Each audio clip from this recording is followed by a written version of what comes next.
VP নূরের মিছিল ভেঙে দিতে হবে, তাকে রোধ করতে হবে, কোনোভাবে যাতে কোনো পদক্ষেপ না নিতে পারে, প্রয়োজনে হাত পা ভেঙে দিতে হবে। জেনারেল অবসরপ্রাপ্ত জাহাঙ্গীর আলম চৌধুরী পুলিশের এক কর্মকর্তাকে নির্দেশ দিচ্ছেন। পুলিশের অফিসার বলতেছেন পরিস্থিতিটা খারাপ হবে।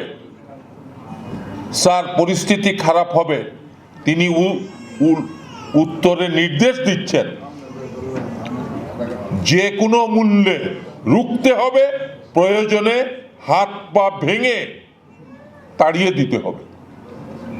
এই যদি একটা দেশের স্বরাষ্ট্র উপদেষ্টার মনোভাব হয়ে থাকে, তাইলে পরে আজকে আমাদের এই প্রশ্ন, এই আন্দোলন সংগ্রামের মধ্য দিয়ে ফ্যাসিস্টকে তাড়িয়ে দিয়ে আমরা কি লাভ করেছি?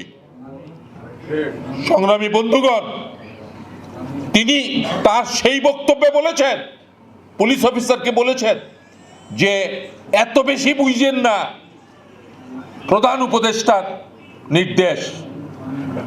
সম্মানিত উপস্থিতি, এই পরিস্থিতির কারণে আপনারা দেখতে পাচ্ছেন আসিফ নজরুল মেডিকেল কলেজ থেকে পালিয়ে গেছে। এই পরিস্থিতির কারণে একজন উপদেষ্টাকে বিদেশে নাজেহাল হতে হয়েছে। আমরা এই বাংলাদেশ চাই নাই। আমাদের দল বারবার বলেছে দেশের এই সংকট নিরসনের জন্য নির্বাচনের বিষয়টি পদক্ষেপ নিয়ে আসেন। আমাদের নেতার সাথে লন্ডনে বসে ফেব্রুয়ারিতে নির্বাচনের তারিখ হয়েছে, এখনো সেসব ষড়যন্ত্র চলছে নির্বাচনকে বানচাল করার জন্য। বাংলাদেশে যদি নির্বাচন না হয়, বাংলাদেশের অস্তিত্ব বিপন্ন হবে।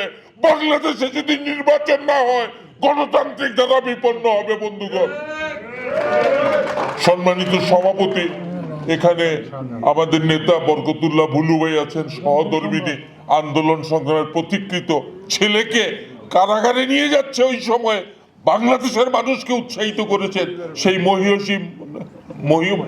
মহিয়সী মহিলা, এবং এখানে মঞ্চে উপবিষ্ট অন্যান্য নেতৃত্ব উপস্থিত সুধীমণ্ডল।